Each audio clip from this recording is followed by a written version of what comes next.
I'm Jan de Winne, the artistic director of the Baroque orchestra Il Gardelino, and I'm here together with Bart van Reyn, the artistic director of the Flemish Radio Choir, and we're here to present our new production, the recording of the Carl Philipp Emanuel Bach's oratorium, the Auferstehung. Bart, you knew Il Gardelino. We're a Baroque orchestra. We started as a chamber group in the 90s, became an orchestra in 2000 and grew into a bigger orchestra, actually partly thanks to our collaboration. And how could you tell something about the choir and the evolution, why we are doing this repertoire? Yes, well, when I came into my function as a music director 3 years ago already, one of the first things I wanted to do is set up a collaboration to do Baroque and classical repertoire, because that was a bit of an empty void in the repertoire in the choir for the last 10-15 years. And it's very close to my heart to do that, and it's in my DNA, I think, to work with period instruments as well. So I had already a notion of what Il Gardelino was doing, and I knew it was going to grow into a bigger, real Baroque orchestra and also into the classical period. And I thought, okay, this is the moment to set up a collaboration, and yeah, we've done now several things together, and it works fantastically between the two ensembles, and I'm very happy that we have this first recording together. Working with your choir, it's impressive because a radio choir, it sounds like something official, maybe for a romantic and contemporary repertoire, but you transformed the ensemble into really multifunctional or polyvalent. Exactly, I mean, we do like, I think 35 different productions in a year, which is like, it goes very fast. And I think that one of the qualities of my singers is that they're indeed very versatile, and they can change the sound from one week to another.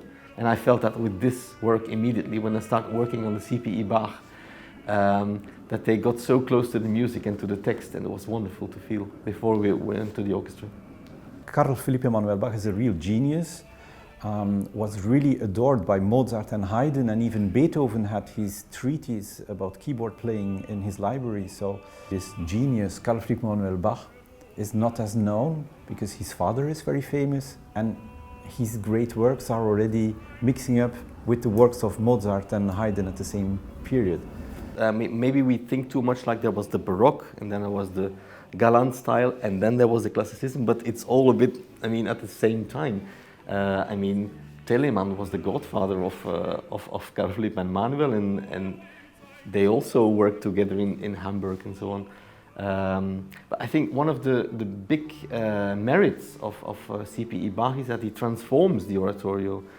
He takes it out of the church, he brings it to the concert hall, which is a totally different approach, I think, and he also expects his audience to know the content of what it's about. It's not so much telling the story in a literal evangely like his father did, but this is more paraphrasing it in a more modern style. Maybe the reason why we chose this work, because it gives the opportunity for the singers and for the orchestra to show all those colors and all those emotions in the slightest detail, because the music is really like jewelry. This project, as far as Il Gardelino is concerned, really matches our way of recording. This is, I don't know, our 31st recording, and we have always tried to have like a match between known repertoire and unknown repertoire, and this is maybe less known repertoire by a known composer. In the past we were very successful with chamber music by Janic, then we explored Fasch, and now we're extremely happy to do this, Carl Philipp, with you.